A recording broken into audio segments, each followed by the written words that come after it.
You're listening to the Mythcreant Podcast with your hosts, Oren Ashkenazi, Chris Winkle, and Bunny.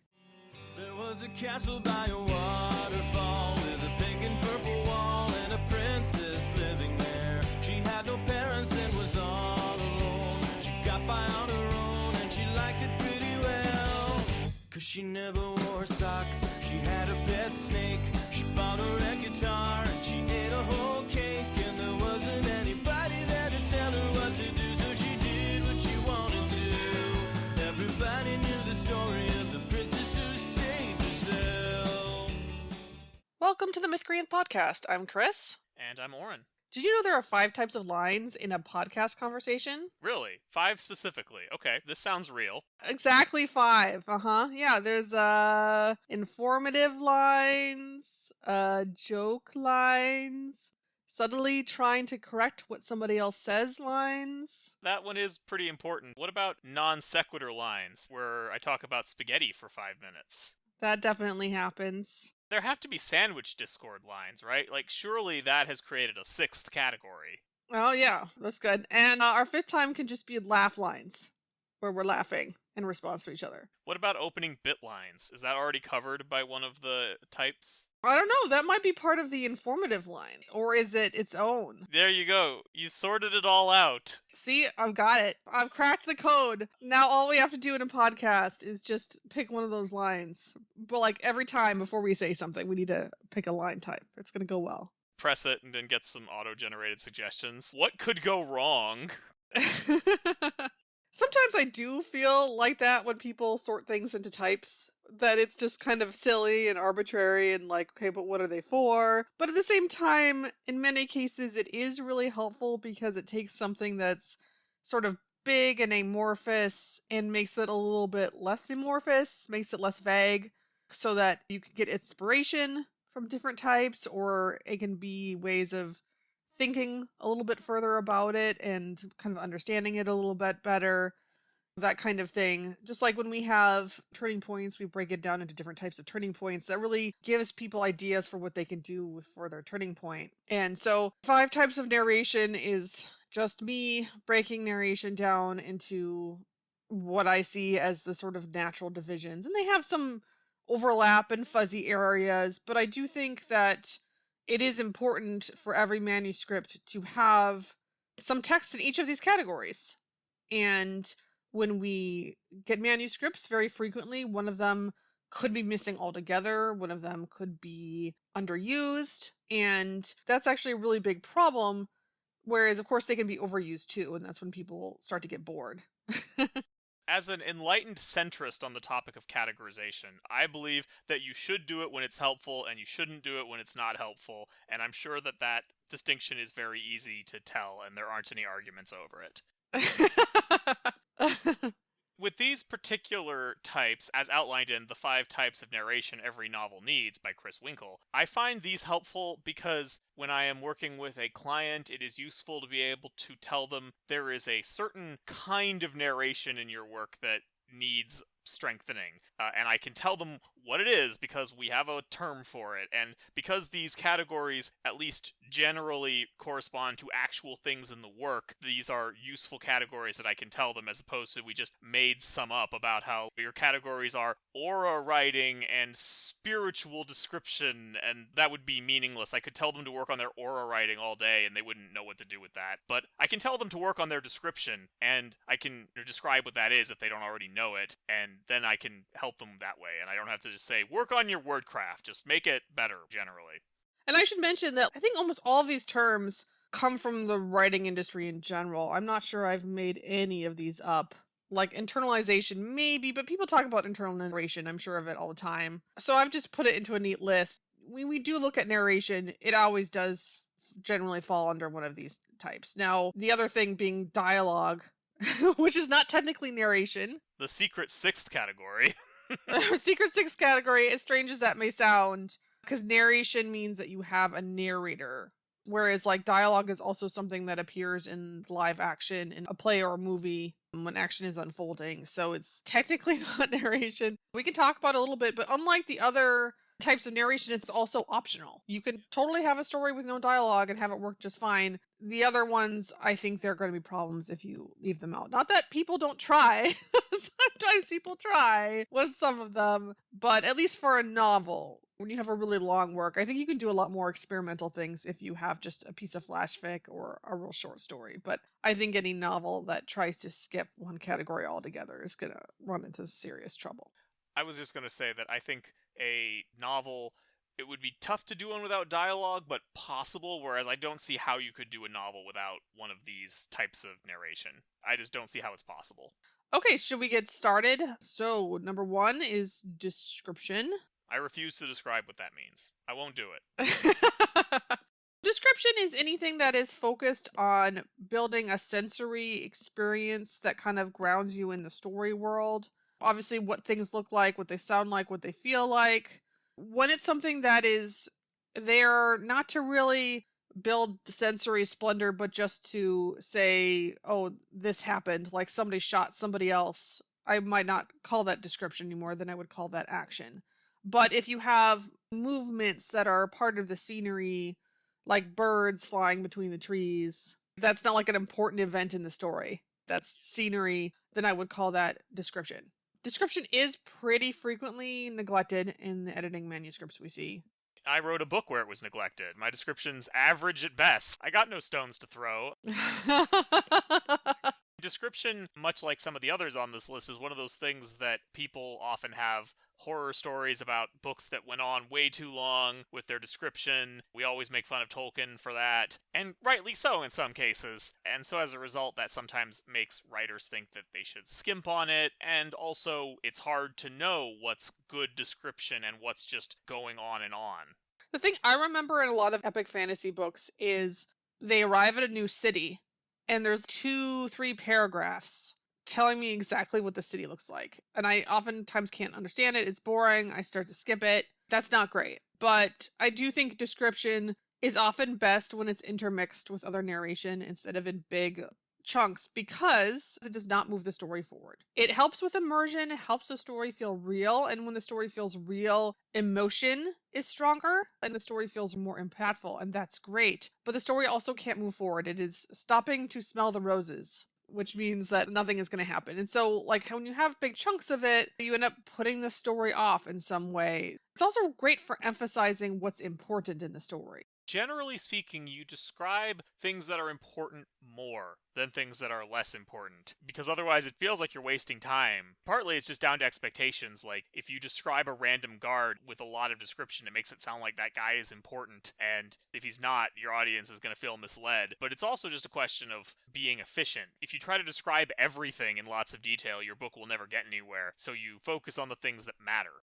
But what you do want to do, though, when you are in a scene, is to give readers a sense of the environment and a sense of place.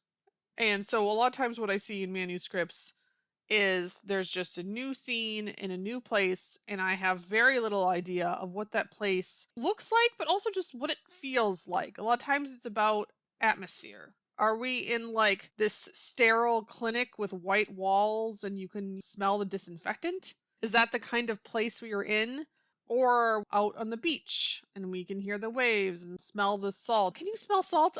People talk about smelling salt. I'm not sure I can ever smell salt. I don't know if it's salt, but there's a smell I associate with the ocean. There is a kind of a fishy smell, maybe seaweedy smell. There is a fishy smell. I don't know. There's a different scent that I don't think of as fishy when I smell it when I'm near the ocean. And maybe that's salt? I haven't stood near like big piles of salt to try to figure out if they smell the same. I just know that's the smell that I associate with the ocean, and I have not smelled it, or at least I don't remember smelling it when I've been near, for example, the Great Lake. So I associate that with salt water, regardless if that's what it actually is. And if your character is like talking to other people, is everybody sitting around a campfire, sitting around a table, is somebody behind a desk?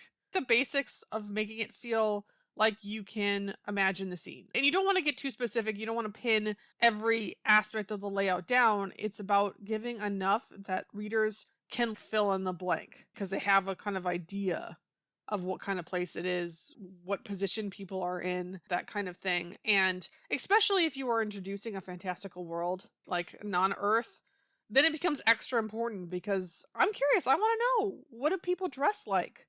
What do the buildings look like? And again, you don't have to spend tons of words describing every aspect of the building, but it's a huge difference whether they're like castles or shanties. Again, it's about giving enough imagery that you can kind of create that feel instead of having that like blank void.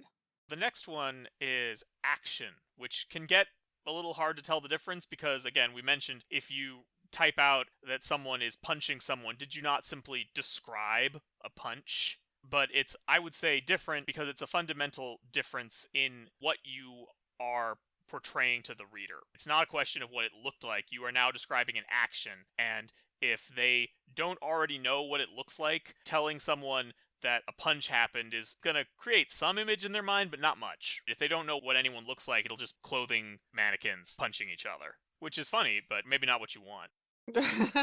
Action is about moving the story forward. These are the events of the story, basically, is what it's for. And so, of course, it can be all kinds of things. It can be fights, or people hugging each other, or having conversation, or landslide, rocks fall, everyone dies. Any of those things actually happening. But the idea is that it's a thing that somebody could actually watch. So if you were at a play or looking at a movie, it's something that you could directly observe. That's action.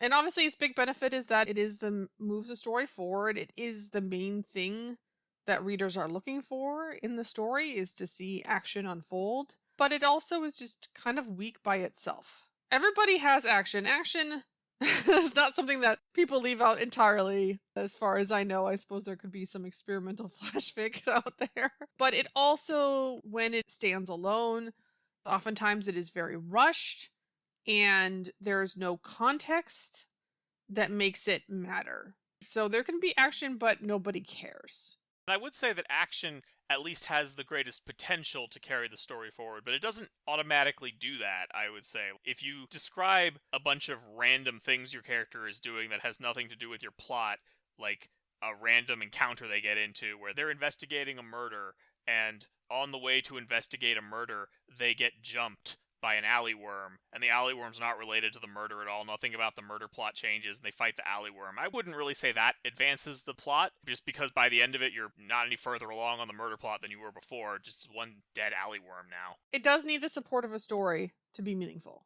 for sure. So action by itself is not necessarily going to be brilliant. And you can tell when you're overusing it, mostly because it starts to become more and more meaningless. If it doesn't matter to a arc that's happening, if it doesn't make a difference to that arc, then pretty soon, even if it seems like it would be exciting, it's going to cease to matter. So you can have a whole bunch of people with swords running and stabbing at each other. And if there's like no story hook around that, then it could be boring because it needs that story support. Movies and plays often really do have to work hard to try to deliver the information that people need to know. For instance, why is a character doing something? What are they thinking? What's their plan? Why somebody is doing something is just very important information. And if you have a viewpoint character, that's usually filled in with other aspects of the narration. Without that, a lot of times people are just confused, or even what is happening. Not just why are people doing what they're doing, but even like what is going on here are some very basic things that readers absolutely need that action cannot supply on its own. Another thing, I talk about this a lot because I just see it a lot in manuscripts, is also making sure that your action does not become summary, which we can talk about next. But basically, when you're in a scene and you want all of the really important moments of the stories to be seen, just make sure that the story time does not unfold faster than reading time. And if you're a speed reader, then definitely read out loud time. If you can read it faster, then you could act it out on stage. That's not good. That means you're in summary and you're rushing too much. So when people have too much action, not enough other things, they are very likely to kind of summarize in that way. You just gotta get more detailed and step through the scene slower with smaller actions. Whereas if you have a lot of stuff like people opening the door and walking in and walking out and other like little in-between bits, then you may have too much action and you should just try to cut to the chase. The third vital type of narration is summary, which you can actually save a lot of time if you just use for the whole story. It's actually pretty easy. It can usually take just a couple pages and you're done. Oh no. Oh no. Yeah, I'm sure that's what whoever wrote Ministry of Time was thinking. Oh gosh. Oof. I shouldn't be so mean to her. It's her debut work. She did get nominated for a Hugo, though, and who knows, she might get it. So she's doing pretty well for herself. If you want to be mean on the Hugo list specifically for having too much summary, you should just be mean to Alien Clay. I'm sorry, Ministry of Time. Alien Clay is definitely the book that deserves my ire, or Tchaikovsky. It's like Alien Clay is literally a book told almost entirely in summary. It is real weird. And that guy has 2 books that nominated for Hugos, too. Of course, the other one is much better. The other one I understand. One of them's good and actually deserves to be on the list. The thing about summary is it's an important tool because a lot of stuff's going to happen in your story that is not that interesting, and it would take forever to write it all out, and it would be boring if you tried, so you summarize it. The travel between important scenes, your character spending all day cleaning the house in preparation for someone coming over, stuff like that. That is important. You need to summarize it. I have occasionally read manuscripts where the author didn't know to do that, and it was bad. You gotta stop when something important is happening. But you gotta stop. And with summary is interesting because it's still relating events that are at the current timeline of the story, shall we say. But sometimes it's not really anchored in time. Sometimes it's like, oh, over the next month, sometimes these things happened. There's no specific place or time. We just know that this was kind of a trend that happened at some time during these passing moments. And other times it can get very specific. And then in the first week, this happened. And the second week, this happened. But sometimes it's just unanchored. And if it's ever unanchored and talking about general trends or often this happened, instead of like a specific moment, then you definitely summary. Otherwise, that rule about story time versus reading time, I think is a good way of judging whether something has veered into summary territory. One thing about it, though, is that kind of like borderline, is it action, is it summary? That is generally not a good area for your narration to be in. I think sometimes you might want it if you have, for instance, a scene, and then you just want to skip over like 10 minutes while somebody's waiting or something, then it might be useful there. But what I sometimes see also in manuscripts is there's tons and tons of summary, and the reason is because the summary isn't actually summarized enough. There's too much information. You spent the day cleaning the house, and you could have just summarized that by saying, I spent the day cleaning the house, but instead you're like, first I cleaned the living room, and I found 5 dust bunnies, and then I went to the dining room, and I found several old raisins, and sometimes details like that can be nice, but if you're doing a lot of it, If you find that you have a lot of summary, and again, sometimes you need a lot of summary, but for me, 3 paragraphs is when it's time to like check in. Do I really need 3 paragraphs of summary? Or should I condense it down? Is this important? Should I just cut it? Or is there something actually important going on here that should actually be in a scene? And I should make like a conflict out of that. The thing about summary is it is very low immersion. It keeps you very distant. And so nothing that happens in there feels very real. So it's not going to be very interesting. And it's not going to be very impactful. The whole point is to just get stuff over with quickly. Especially if you have things like, realistically, my character has to do this, or else it's just unrealistic. Well, nobody's going to believe that they didn't try to go ask somebody for help, for instance. But it doesn't matter because they're going to ask somebody for help and that person's just going to say no. And it's not going to make any difference. That's the time when you'd be like, okay, I summarized, they went and called the administrator and be like, hey, can you help me with this? And the administrator's like, no. don't worry about it. And then you can just move on. It's good for that. It's good for that kind of connective tissue. And in many cases where you have summary, another option is to just cut out and skip forward in time. But skipping forward does need a little bit of text to make sure that the transition is smooth. People can get a little disoriented, and summary still gives you some kind of sense of what happened. It has advantages over a jump. Sometimes a jump is better. Well, the one that gets me that is summarizing large amounts of time passing, because Obviously, you can't show all of that, or even most of it, or even a fraction of it sometimes if it's a long time. But at the same time, I just can't get away from the fact that people change over long periods of time, even if no single event is worth pointing out as a scene. And so it feels really weird to me to summarize like several years passing, because now it's like, okay, the characters should realistically be different now, but if they just act different, from the reader's perspective, it will seem like they changed for no reason. I think that's going to be a lot easier if you do something to prepare readers for the jump. If you have to do like a several year time jump, the character will be like, all right, I guess I'm going to be here for 3 years until the portal opens again. And then they start working on, I don't know, building their hut in the wilderness or something. And just start kind of grinding away. And then you jump forward and you see that they're like hut now. And they know how to live in this wilderness. And they're getting ready for the portal to open or something. We kind of have a little bit of preparation for such a big time jump like that. Again, we've talked about the expected trend rule. If it follows an expected trend, it can be summarized. Otherwise, it's too important. I was talking about the 3-year time jump. Geez, I have to wait for this 3 years for this portal. And I guess I better set up my hut.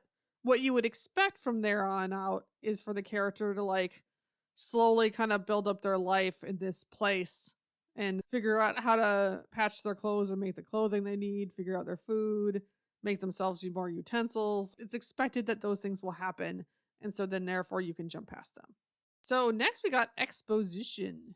Probably the most contentious one on the list, actually. I did notice something recently among literary writers, which I think is really funny. And I hope that at some point somebody can explain to me why this is. But I've noticed literary writers seem to have 2 modes, which is one is like the no exposition ever, and the other mode is like all exposition and summary all the time. And it's such a strange thing. Are they like in 2 warring camps? I'm now fascinated and I want to know what's going on here. But generally, for the purposes of engaging readers, we want some exposition, but not too much exposition. Basically, exposition is kind of how you fill in the cracks. When you need information that does not work in other ways that are engaging. We should say, what is it? Yeah, what is? Who knows? Well, maybe it's the beginning of a story. I'm just kidding. There's a stage, an exposition stage, that if you follow some story structures like Freytag's Pyramid, they'll be like, and it starts with exposition. And that's probably where the name of this narration actually comes from. It's like the explaining part. But exposition is anything that is just unmoored from the current timeline of events. It's when the narration just tells you stuff that you need to know. Or maybe you don't need to know if it's not good exposition. For instance, summer we talked about, sometimes some things aren't really tied to a specific time, but at the same time, oh geez, it's not time to talk about time. We don't have the time. We don't have the time. That's from First Contact, the best Star Trek movie, in my opinion, but I'm sure Oren disagrees. That's a hot take. We'll come back to that later. Any case, at least with summary, we generally have like a time period that's in the sequence of events of the story moving forward. Exposition is not the story moving forward anymore, although otherwise it can look just like summary, but instead it's going to be maybe back in time, or it's going to be things like just plain facts that have no specific time, like the world is round, for instance. So it's basically just extra information that does not otherwise fit into the story, the sequence of events. And that means that's a lot of different things, and it's very flexible, and you will need that flexibility. But it's also one of those things where a lot of times we want to try to do stuff with other types of narration first, and then use exposition where it is needed. And so that also means it takes a lot of skill to figure out when to use exposition and when not to use. Also, a big part of it is honestly trying to arrange the story so that you don't need more than the optimal amount of exposition. I deal with authors all the time who are trying to figure out, my story needs all this exposition. How can I deliver it in such a way that it won't be boring? And it's like, well, you probably can't. Your story needs too much exposition. This concept is too complicated, and it takes forever to explain, and it's counterintuitive. There are better and worse ways to do exposition, but often you just need to control how much is necessary. Making your story too complex, when you kind of exceed your complexity budget, what happens is that you need tons and tons of exposition to try to explain it all, and readers are confused anyway. And there's just no way of rescuing it at that point. It's just going to be too much. So that is why you just have to proactively simplify everything as you go and make sure that the story is only using what it needs. If you can combine two characters, you should. Sometimes you need a minimum number for believability, but even then, if you have a whole ship crew, a lot of times you just try to make people blend into the background so they don't take space. You have to simplify to avoid having way more exposition than readers can actually handle. And then also, when you plan scenes, scene planning is really important. Scene design is absolutely vital. And knowing how to write a good scene, it means factoring in what readers need to know, but also not letting that override other concerns. Making sure you still have a good conflict, that it moves the story forward, and we're not just there to stare at things so we get information. Especially because exposition can often give information a lot faster than showing it in the scene. We see some people who are kind of anti-exposition purists, and oh man, their stories feel so emotionally dead. Because you need information to react, because the reader needs to understand the context so that they can emotionally react to things happening. And when you take out too much of that information, metaphors can only do so much. Okay? Wordcraft can only do so much to bring out emotion. You need story and context. And without exposition, it's not working. I need to know what's happening. Otherwise, I can't judge it and I can't build any emotion around it. So, real quick, we have one more. Yeah, the last one. Internalization or internal narration. Well, this one's easy. We'll just do it internally. No one has to listen. This is thoughts and feelings of your viewpoint character, or your main character if you're running an omniscient and you're kind of following one character around. And yeah, it's emotionally important. You want to understand that character to get to like them. You want to know why they are doing what they are doing, what the plan is, and all of that. Without enough internalization, that's gonna hurt emotion and then messes with the viewpoint too. Like, I've had some stories that just don't have enough internalization, and it's jarring whenever I find out who the viewpoint character is, because they kind of didn't feel like the viewpoint character. You don't get to know them, you don't understand how they think, which is like, I thought we were here to read a book about a character. Come on, show me the character, please. And internalization is also usually a doorway into exposition. Like, you start with the character thinking, and then they're like reminded of something, and then you kind of lead into exposition. So if there is no internal narration, then usually exposition is also lacking, which is a problem, as we mentioned. I would recommend, though, if you're like me and you're working on some kind of very close narrated story that has a lot of internalizing, maybe you're using a first-person retelling narrative or what have you, I would recommend reading Shield of Sparrows, because it will be a wake-up call for how you can have way too much of that. If you write in first person, especially a first person like a retelling, like a retrospective viewpoint where it's a future first person looking back instead of staying in the moment. But Shield of Sparrows isn't a retelling. It's in the moment, and it's still too much. Anybody can be too verbose, but first person tends to get people in the mindset. It tends to encourage a like casual conversational narration that tends to lead on to going on too long. And so find that book that is for you just too much. I haven't read that many authors who have had too much internalizing, but it does exist. It can happen, and Shield of Sparrows taught me that. It's like, no, please, I don't need another aside what you're thinking right now. We've already had 3 of those in this scene. No more, please. The thing that gets me is during dialogue, because a lot of times authors really want to explain not just like what the viewpoint character is saying, but actually what other characters are saying. So this other character will say this subtle line, and then the viewpoint character will think like a translation of it for the reader. Oh, that must mean, here's a deep hints and flavors of meaning behind this one line. It's like, oh, come on. I understand the impulse to do this, but it slows the dialogue way down and just ruins the pacing. And that's just something you should be showing. Show it by describing their body language and what they say instead of telling exactly what they mean all the time. But what if the character that I'm translating for is a really skilled actor who brings across their meaning so subtly that it can't really be captured consciously. It's just subconscious signals. Then can I do it? Well, they can just look into each other's eyes and read their mind. Yes. Perfect. I'm glad we figured that out. Or characters thinking about their response. Like somebody's just straight up asks them a question and then they think about their response for like several paragraphs. And it's like, that person is waiting for you to answer the question. You could make that a thing. You could make them like clear their throat, be like, are you okay? And they're like, oh, I've been thinking for quite a while. Oops. Sometimes they do that, but just be aware that any type of narration, when you put in more narration, it gives a reader a sense of passing time because, well, reading it takes time. So time is passing for them. So the more narration you have, the more time passes. And so there's this one scene in Crescent City where I think Bryce grabs a doorknob and is about to like walk down into the stairs or through the hall or through a doorway or something. And there's so much exposition at the beginning of Crescent City. She thinks about something and it goes on paragraphs of exposition and then she still hasn't like crossed the doorway. And I'm like, she's just hanging out in that doorway thinking really hard for several paragraphs. Yeah, she's just hanging out. You trying to bust her for loitering? What are you, a cop?